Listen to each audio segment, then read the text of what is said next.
Ma sœur a pris les lunettes de vue de ma fille de 7 ans et les a écrasées sous son pied pour lui apprendre le respect. Ensuite, elle a forcé mon enfant malvoyante à nettoyer la même cuisine encore et encore sous les yeux de tout le monde. Je n'ai pas crié. J'ai agi.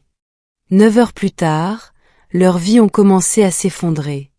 C'était censé être une journée normale. C'est toujours comme ça que ça commence, n'est-ce pas? Un plan qui semble inoffensif sur le papier. Une visite familiale, un week-end de vacances, une dépose rapide pour que je puisse faire ma garde sans avoir à jongler avec la garde d'enfants comme s'il s'agissait d'un numéro de cirque. Je suis médecin. J'ai l'habitude des urgences. J'ai l'habitude du sang, de la bile et de ce genre de cris que le Tylenol ne peut pas calmer.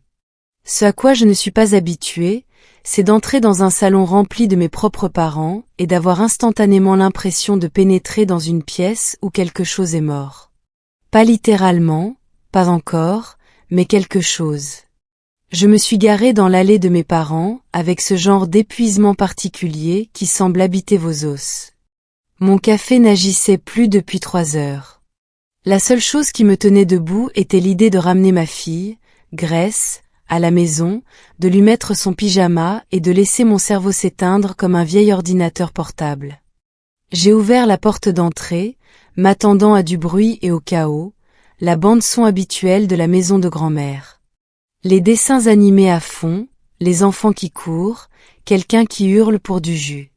Au lieu de cela, la maison semblait figée, comme si l'air avait été désinfecté. Maman était au comptoir en train d'empiler des assiettes. Papa était dans son fauteuil, comme s'il y avait été collé. Ma sœur, Lorraine, était sur le canapé, son téléphone à la main, l'air détendu d'une manière qui semblait jouer. Et Grace. Grace était assise sur le tapis, minuscule et immobile, les mains sur les genoux comme si elle attendait un verdict. Elle n'a pas levé les yeux quand je suis entrée. C'est ce qui m'a frappé en premier. Ma gamine n'est pas du genre dramatique. Elle ne joue pas avec ses émotions. Elle ne fait pas de crise de colère. Quand elle est contrariée, elle se tait.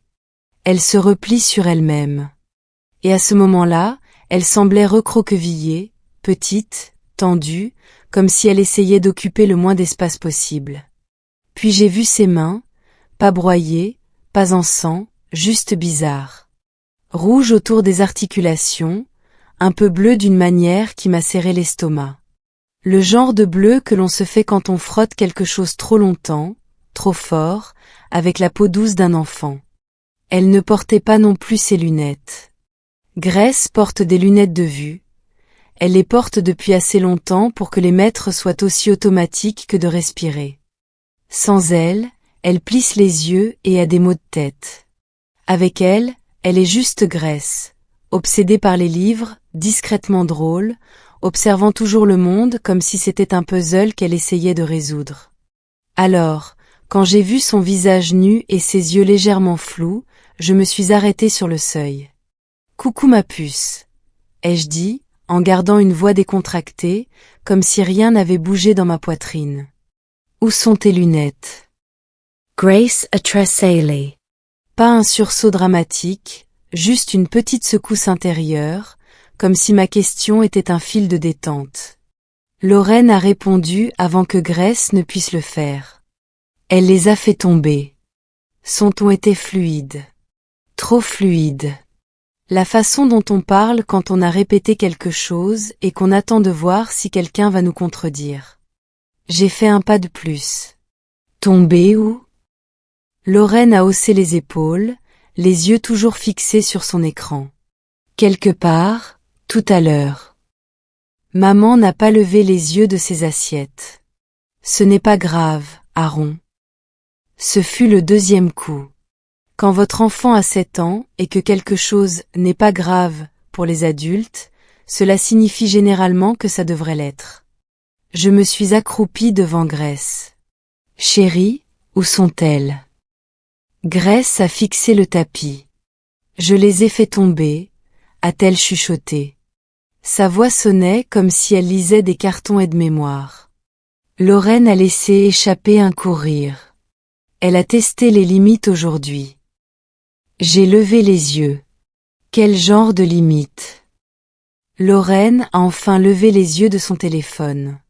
Oh, tu sais, toucher à des choses qu'elle ne devrait pas, ne pas écouter, se comporter comme si tout lui était dû. Maman a glissé une assiette dans l'évier un peu plus fort que nécessaire. Les enfants doivent apprendre. Papa a tourné une page de son journal, comme s'il essayait de disparaître à l'intérieur. Les épaules de Grace sont restées voûtées. Elle gardait ses mains serrées sur ses genoux, comme si elle ne leur faisait pas confiance. À l'autre bout de la pièce, Lucas, le fils de Lorraine, a fait une grimace en plissant exagérément les yeux et a chuchoté quelque chose à Chloé et Madison, ses deux sœurs. Ils ont ricané, pas assez fort pour s'attirer des ennuis, juste assez pour que Grace entende. C'est le genre de cruauté qui fait toujours mouche. Pas un coup de poing, pas un cri, mais un rire discret qui dit « On peut faire ça juste devant toi ». J'ai gardé une expression stable. J'ai appris à faire cela dans les salles d'examen et les baies de traumatologie.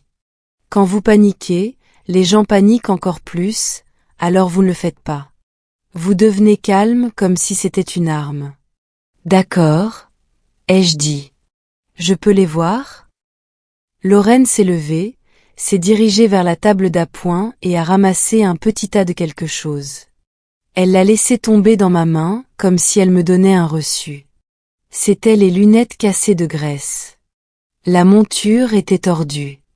Un verre présentait une fissure qui traversait le plastique comme un éclair. La charnière était déformée d'une manière qui ne ressemblait pas à l'œuvre de la gravité. Maman y a jeté un coup d'œil et a haussé les épaules. On trouvera une solution. Les cousins ont fait un autre bruit de chuchotement. Grace n'a pas levé les yeux. J'ai avalé ce qui me montait à la gorge. On s'en va. Maman m'a enfin regardé. Aaron. Je m'en vais, ai-je répété, toujours calme. Lorraine a levé le menton. Ne sois pas dramatique. Je n'ai pas répondu. J'ai pris le sac à dos de Grace d'une main et j'ai tendu l'autre. Grace s'est levée lentement, comme si elle craignait que le moindre mouvement ne soit puni. Sa main a glissé dans la mienne, des doigts froids, raides. Nous sommes sortis. Dans la voiture, Grace fixait la fenêtre et ne disait rien. Je n'ai pas insisté. Pas encore. Je nous ai ramenés à la maison, je l'ai fait entrer et j'ai immédiatement sorti la paire de lunettes de rechange de son tiroir. Parce que, bien sûr, elle a une paire de rechange. Je ne suis pas un monstre. Je suis une mère célibataire avec un enfant qui a besoin de voir. Nous avons des doubles pour tout. J'ai des doubles pour mes doubles. J'ai des doubles pour ma foi en l'humanité, et même cela commence à s'épuiser. Grace les a mises et ses épaules se sont relâchées d'un cran. Comme si son cerveau pouvait enfin cesser de forcer.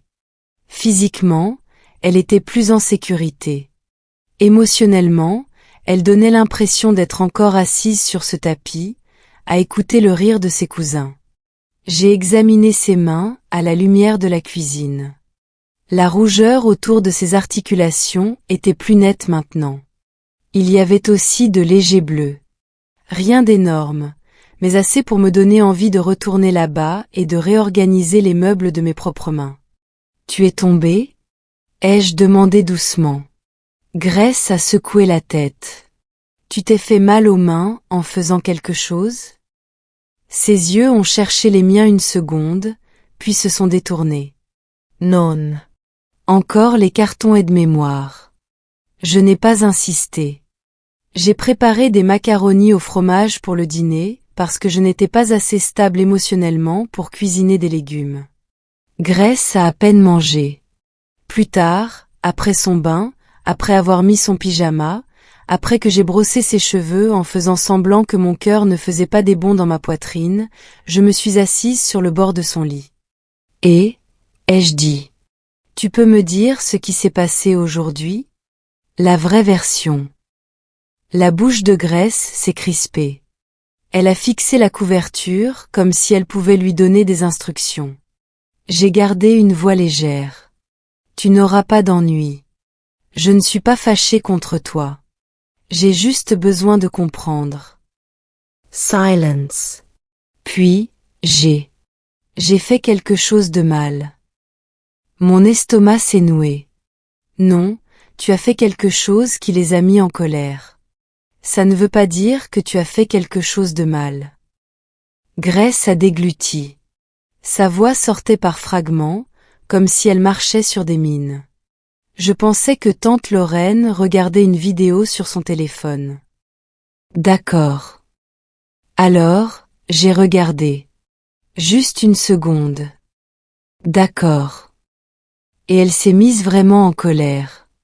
Vraiment, vraiment en colère. Les doigts de Grace trituraient le bord de sa couverture. Elle a dit que j'étais irrespectueuse. Et elle a dit que je devais apprendre le respect. Mes mains se sont immobilisées sur mes genoux. Et puis elle a pris mes lunettes. Je n'ai pas parlé. Je n'ai pas respiré.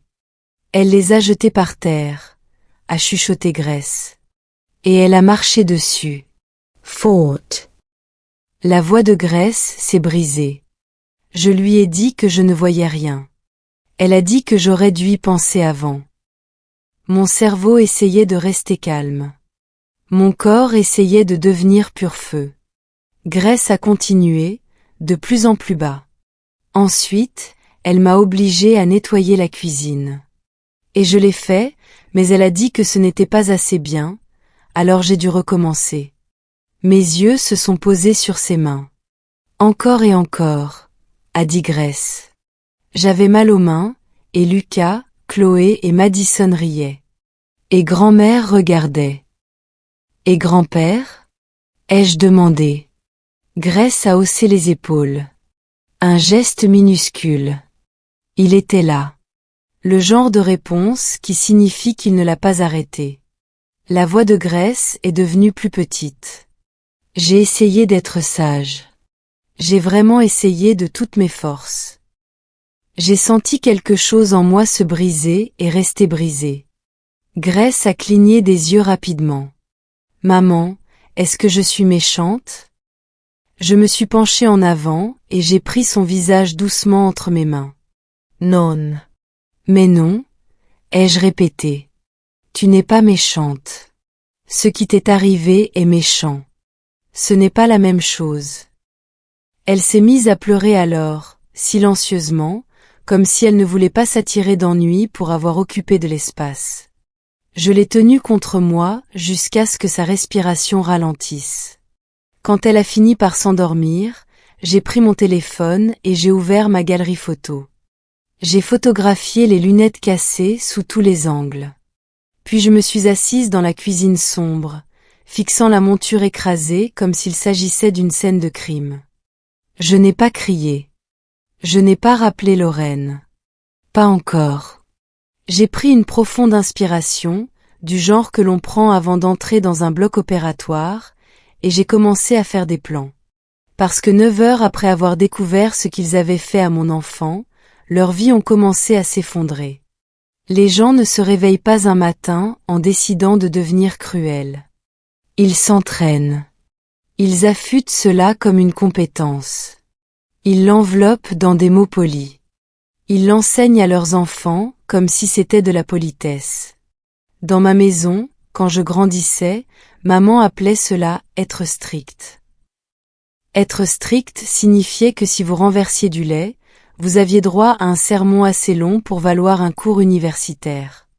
Être strict signifiait que si vous parliez avec insolence, vous appreniez quel goût avait la peur.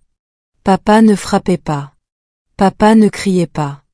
Papa avait perfectionné l'art d'être physiquement présent tout en étant spirituellement absent. Il s'asseyait dans son fauteuil, soupirait quand maman haussait le ton, et agissait comme si le silence était de la neutralité plutôt que du consentement. Lorraine a compris très tôt comment survivre dans cet écosystème. Sourire au bon moment. Dire « oui, maman ». Devenir la « bonne enfant ». Et une fois qu'elle l'a fait, la foudre a cessé de s'abattre sur elle. Elle s'est abattue sur moi à la place. C'est ainsi que fonctionnent les familles comme celle-ci. Elles ne changent pas, elles se choisissent simplement une cible. À l'adolescence, je savais lire les bruits de pas comme la météo. Des pas rapides signifiaient la rage. Des pas lents signifiaient les sermons. Le silence signifiait que quelque chose de pire arrivait. Lorraine a appris à s'en servir.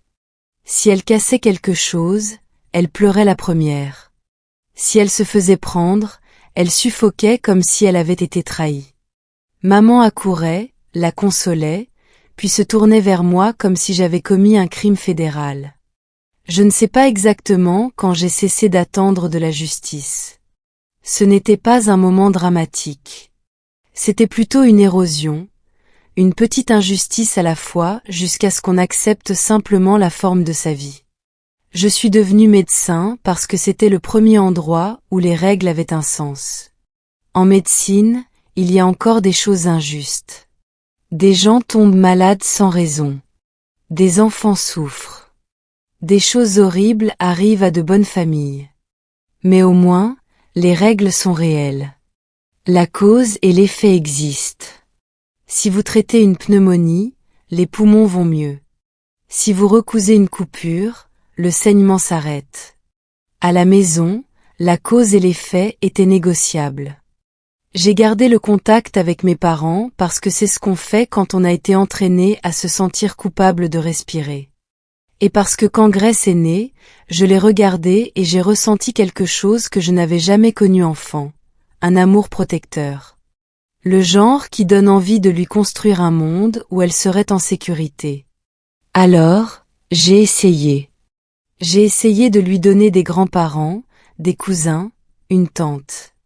Je me suis dit que ce serait différent avec elle. Ça ne l'a pas été. C'était plus subtil au début.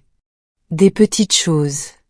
Les enfants de Lorraine, Lucas, Chloé et Madison, étaient traités comme les personnages principaux. Ils avaient la première part de gâteau, les plus gros cadeaux, les éloges les plus bruyants. Grace recevait des sourires qui ressemblaient à de la charité. Parfois, Lorraine disait des choses comme « Grace est tellement sensible ». Et maman riait comme si c'était un défaut de personnalité plutôt qu'un signal d'alarme. Parfois, Lucas se moquait d'elle discrètement, Chloé et Madison ricanaient, et les adultes faisaient semblant de ne pas entendre.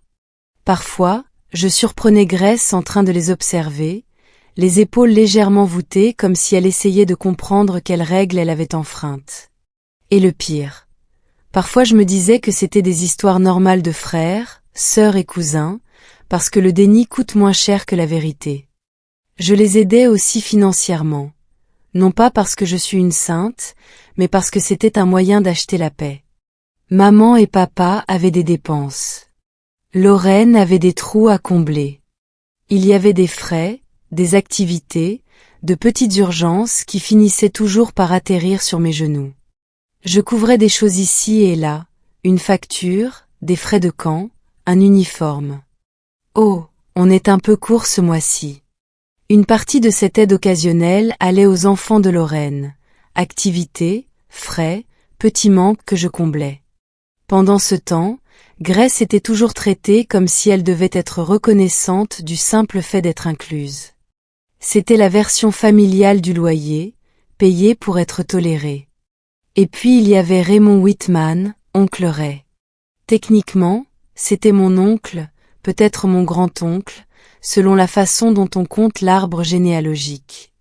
Pour Grace, il était juste oncle Ray parce qu'il était le seul à ne pas lui donner l'impression qu'elle prenait trop de place. Il se souvenait de son anniversaire.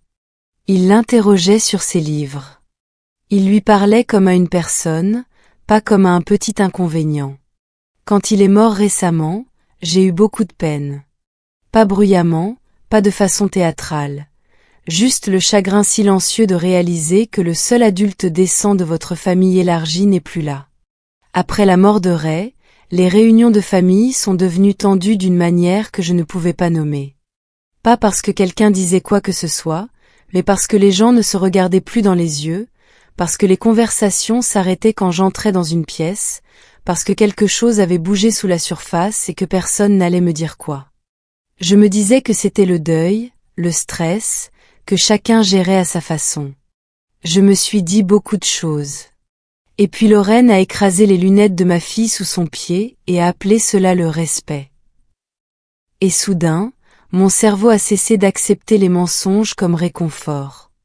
Je ne me suis pas réveillée le lendemain matin en colère. Je me suis réveillée froide. Il y a une différence. La colère est bruyante. Elle veut se battre. Elle veut être vue. Le froid est silencieux. Il veut en finir. Grace était assise à la table de la cuisine avec ses lunettes de rechange, traçant des cercles sur son set de table comme si elle essayait de s'effacer elle-même. Elle a levé les yeux quand je suis entrée, et ses yeux ont fait ce que font ceux des enfants quand ils attendent une punition qu'ils ne méritent pas. Et, ai-je dit, en gardant une voix ferme. Tu n'as pas d'ennui. D'accord. Elle a hoché la tête, mais ses épaules sont restées tendues.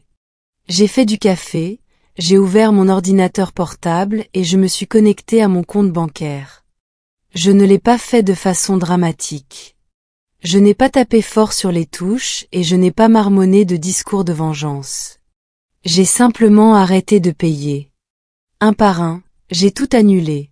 L'aide récurrente, les petits virements, les prélèvements automatiques qui étaient devenus un bruit de fond dans ma vie, le soutien que j'apportais à maman et papa, la couverture occasionnelle pour Lorraine, les frais qui n'étaient pas de ma responsabilité mais qui étaient devenus ma réalité. Annuler. Annulé. Annuler. Chaque clic me donnait l'impression de reprendre mon propre oxygène. Ensuite, j'ai écrit un message. Un seul sur la discussion de groupe de la famille. Pas de majuscules, pas de paragraphe d'émotion, juste des faits. Lorraine a détruit les lunettes de Grace. Le coût pour les remplacer est de 800 $. J'attends le remboursement. À compter d'immédiatement, vous n'aurez plus accès à Grace. Ne la contactez pas. Ne venez pas chez moi. J'ai cliqué sur envoyer et j'ai attendu. Pas une réponse, mais Grace. Parce que ce qui s'était passé n'avait pas seulement cassé du plastique, cela avait brisé quelque chose en elle. Après le petit déjeuner, Grace a traîné près de l'entrée du salon comme si elle ne savait pas où elle avait le droit d'exister. « Maman » a-t-elle demandé. « Oui » Sa voix était petite. Pourquoi tante Lorraine était si fâchée contre moi? Je me suis assise sur le canapé et j'ai tapoté le coussin à côté de moi. Grace s'est assise prudemment, comme si le canapé appartenait à quelqu'un d'autre. Je ne sais pas, ai-je dit honnêtement. Mais tu ne méritais pas ce qu'elle a fait. Grace fixait ses mains. Les légers bleus sur ses articulations étaient toujours là, comme une signature silencieuse de ce qui s'était passé. Je n'ai même pas. Je n'ai même rien fait, a-t-elle chuchoté, et sa voix a tremblé de cette façon qui vous donne envie de briser l'univers en deux parce qu'on a fait du mal à votre enfant. J'ai gardé un ton calme. Dis-moi ce dont tu te souviens. Grace hesite. C'était bête. D'accord, J'ai cru qu'elle regardait une vidéo comme TikTok. J'ai hoché la tête. Les enfants sont des enfants.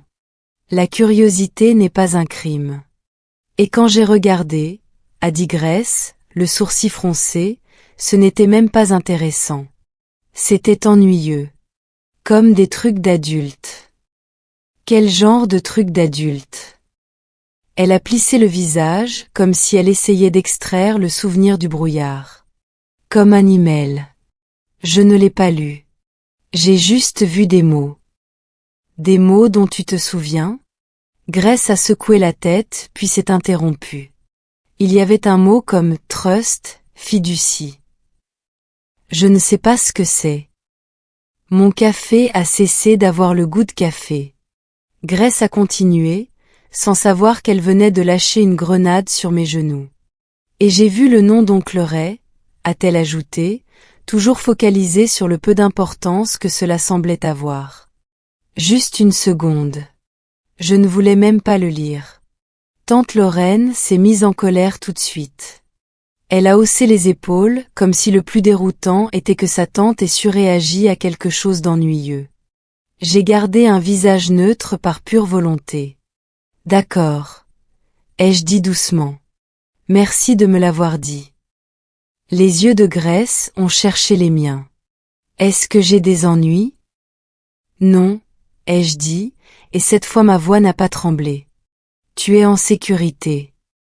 Elle a expiré comme si elle retenait son souffle depuis la veille. Je l'ai serrée dans mes bras, je l'ai tenue plus longtemps que d'habitude, non pas parce qu'elle en avait besoin, même si c'était le cas, mais parce que j'avais besoin de me rappeler qu'elle était là avec moi, et pas sur le sol de quelqu'un d'autre à frotter jusqu'à ce que ses mains soient bleues. Puis mon téléphone a sonné. Lauren. Maman et papa étaient sur haut-parleur en moins de 10 secondes, comme s'il s'agissait d'une urgence coordonnée. Lorraine n'a même pas pris la peine de dire bonjour. C'est quoi ce message? La voix de maman a coupé, aiguë. Aaron, qu'est-ce que tu fais? J'ai gardé une voix plate. J'ai fini. Lauren Hurricane. Fini avec quoi? Ta crise de colère?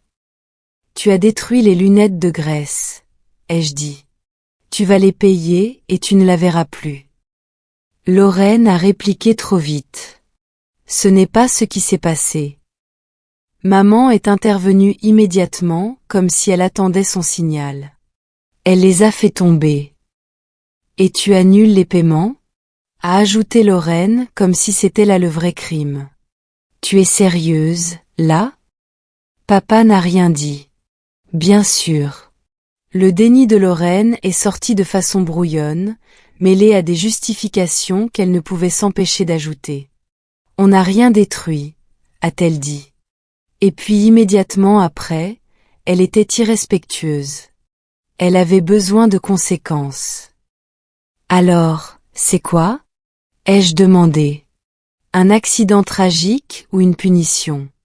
Choisis un mensonge et tiens Y, Lorraine. C'est du travail d'amateur. Je n'ai pas argumenté davantage. Je ne paie plus pour vous, ai-je dit. Et vous ne toucherez plus à mon enfant. La voix de maman est montée. Tu es en train de déchirer la famille. Non, ai-je dit calmement. Vous avez fait ça quand vous êtes resté là à regarder sans rien faire. Il y a eu un temps de silence. Et dans ce silence, j'ai entendu quelque chose que je n'avais jamais entendu chez eux auparavant, de la peur. Parce que la laisse avait rompu. Lorraine a sifflé. Tu n'as pas le droit de faire ça. J'ai failli rire. L'arrogance était impressionnante. Je l'ai déjà fait. N'appelez pas Grace. Ne venez pas ici. Payez les lunettes. Et puis j'ai raccroché. Non pas parce que j'avais gagné une dispute, mais parce que je n'en avais pas. Grace a jeté un coup d'œil par le coin du mur. C'était tante Lorraine? J'ai forcé ma voix à redevenir douce. Oui. Les yeux de Grace se sont remplis de larmes. Est-ce qu'elle est fâchée? Laisse-la être fâchée, ai-je dit. Ce n'est pas à toi de régler ça. Cette nuit-là, après que Grace se soit endormie, je me suis remise devant mon ordinateur. Pas pour mon compte bancaire cette fois. J'ai cherché Raymond Whitman, nécrologie, cabinet d'avocat, succession. Le genre de mots d'adultes ennuyeux que Grace avait balayé d'un revers de main. Et pour la première fois, la question dans ma tête n'était pas « Pourquoi a-t-elle fait ça ?» mais « Qu'est-ce qu'il cachait qui l'a poussé à faire ça ?» Le bureau de l'avocat sentait le café qui avait abandonné tout espoir. Michael Harris était calme de la façon dont seuls les gens qui gèrent des catastrophes administratives peuvent l'être. Il avait le genre de visage qui suggère qu'il a vu des familles imploser pour moins qu'un grille-pain. Je lui ai raconté la version courte, la version utile, les lunettes de Grace, l'écrasement, le nettoyage forcé, l'obsession du respect, le téléphone, le mot trust, fiducie, et le nom de Raymond Whitman sur un email. Michael n'a pas bronché. Il a juste hoché la tête lentement, comme un homme qui coche des cases dans sa tête. Vous voulez savoir s'il y avait un trust, a-t-il dit. Je veux savoir pourquoi ma sœur a réagi comme si ma fille de 7 ans avait commis un acte d'espionnage, ai-je répondu. La bouche de Michael a esquissé un début de sourire. C'est juste. Il a demandé des noms, des dates et les liens de parenté. Les noms de maman et papa aussi. Parce que les documents juridiques se fichent que je les appelle maman et papa. Il n'a pas promis de miracle, il a promis une procédure. Et puis, parce que la vie aime vous frapper par vagues, nous avons avancé rapidement. Non pas parce qu'il ne s'est rien passé, mais parce que c'était principalement des emails, des appels et de l'attente. Le genre d'attente qui vous donne des démangeaisons. Quand Michael m'a rappelé, sa voix avait changé. Pas paniquée, pas dramatique, juste plus pesante. Il y a bien un trust, a-t-il dit. Mon estomac s'est noué malgré tout. Lié à Raymond Whitman, a-t-il continué. Votre fille est listée comme bénéficiaire. J'ai serré le téléphone plus fort. Combien? Michael a marqué une pause, comme pour laisser le chiffre retomber correctement. 240 000 $, a-t-il dit. Dû à votre fille. Retenu. Je me suis assise si vite que j'ai failli rater la chaise. Ma fille, Grace. 240 000 $. Et ce n'était pas perdu. Ce n'était pas un malentendu. Ce n'était pas un document retardé par la poste. La phrase suivante de Michael est celle qui a transformé mon sang-froid en quelque chose de plus tranchant. Vos parents sont nommés fiduciaires, a-t-il dit, et il n'y a aucune trace d'un versement à votre branche de la famille. Ma bouche est devenue sèche. Alors ils l'ont juste gardé? Michael a expiré. D'après ce que je vois? Oui. Pendant une seconde, je n'ai pas pu parler. Non pas parce que je n'avais pas de mots, mais parce que tous les mots étaient violents. Michael a poursuivi, professionnel, nous pouvons poursuivre cela formellement.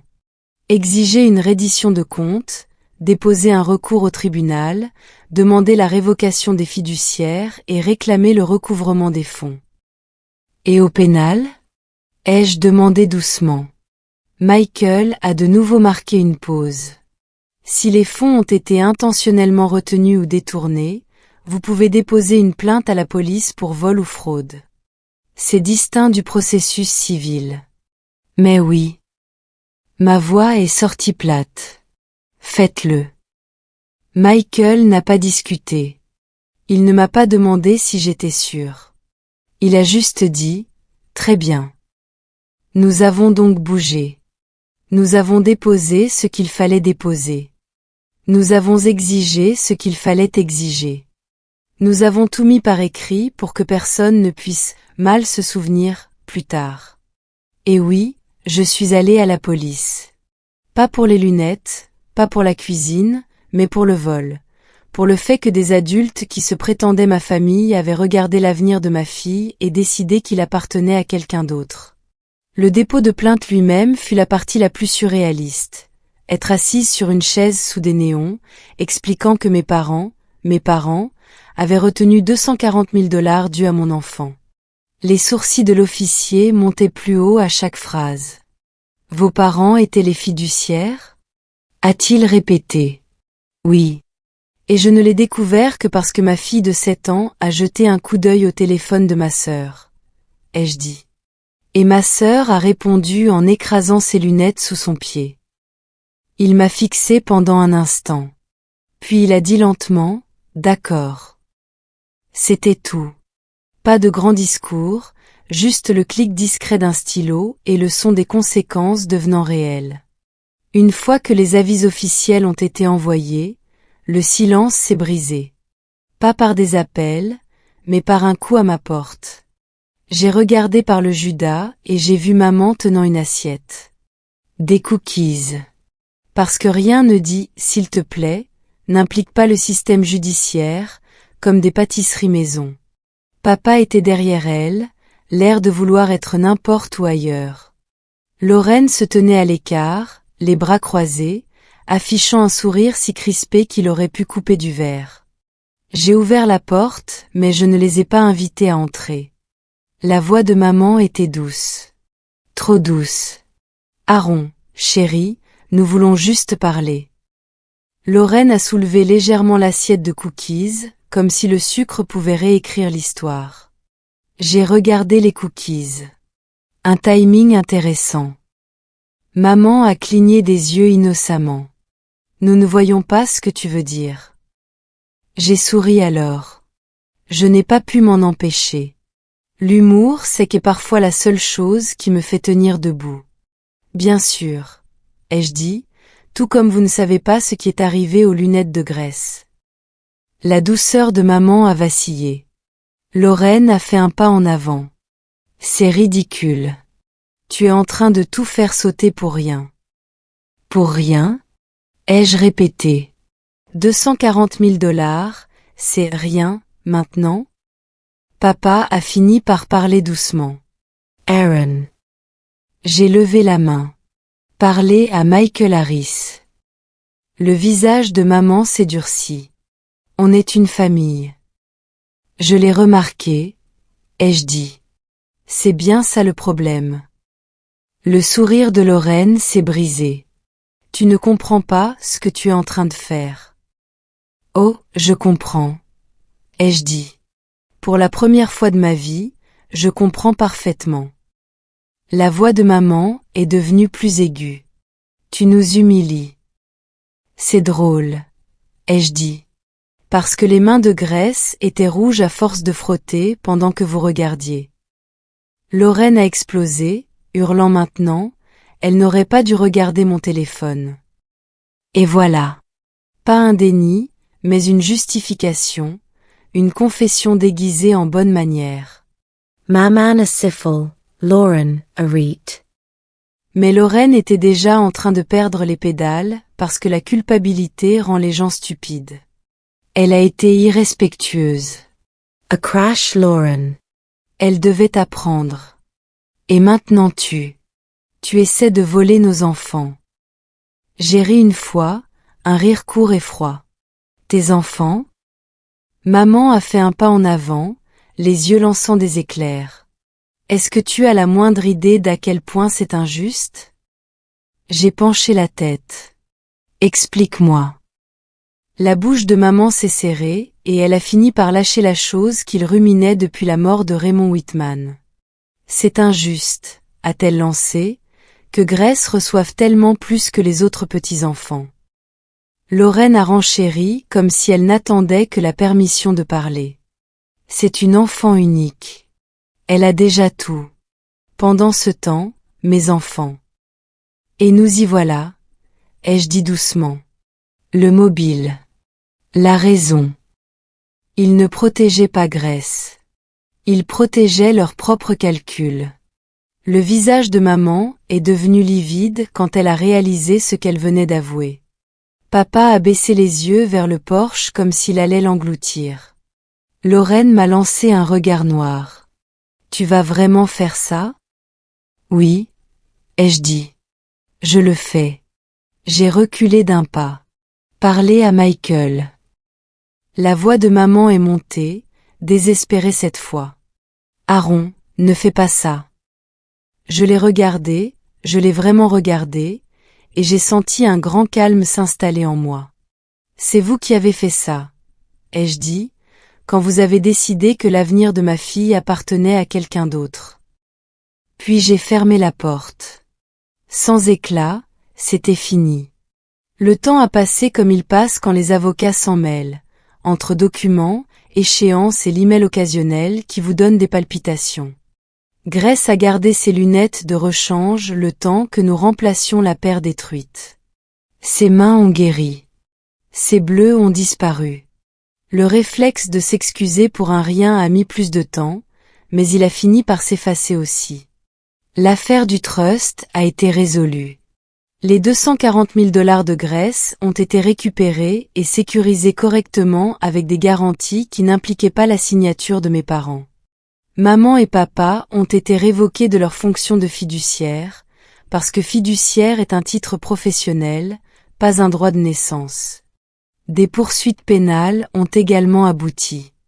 Pas de prison, ce n'était pas un film, mais assez pour marquer le coup là où ça fait mal. Liberté surveillée, amende et travaux d'intérêt général. Le genre de travaux d'intérêt général qui se font avec un gilet fluorescent et des gens qui, vous savez, passent devant vous en faisant semblant de ne pas vous regarder.